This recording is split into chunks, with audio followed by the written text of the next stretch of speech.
This pot roast recipe is sure to warm you and your family on a cold day. This Beef It's What's for Dinner recipe is certified by the American Heart Association. Heat 2 teaspoons olive oil in a stock pot over medium heat until hot.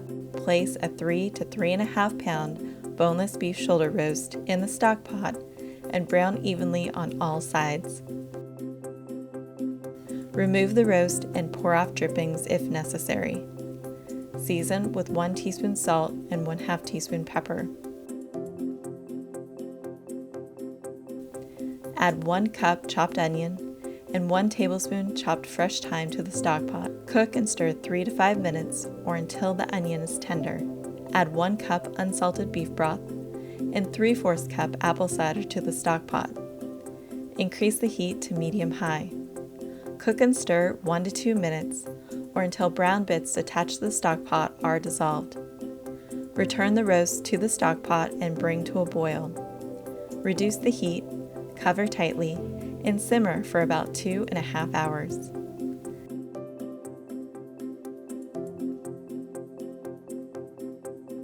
Add 3 pounds peeled and cut sweet potatoes and 2 teaspoons minced garlic to the stock pot.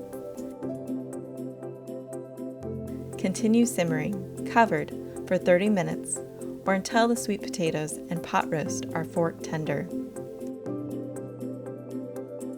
Remove the roast and keep warm. Remove the sweet potato and garlic with a slotted spoon to a large bowl, leaving cooking liquid in the stock pot.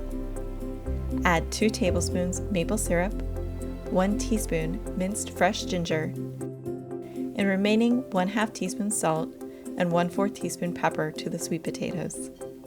Beat until sweet potatoes and garlic are mashed and smooth. Skim the fat from the cooking liquid. Dissolve 2 tablespoons cornstarch in 2 tablespoons brandy or water and stir mixture into the stock pot. Bring to a boil, stirring constantly. Cook and stir 1 minute or until thickened. Carve the roast into slices or shred and served with mashed sweet potatoes and gravy. For this recipe and other delicious beef recipes, visit beefitswhatsfordinner.com.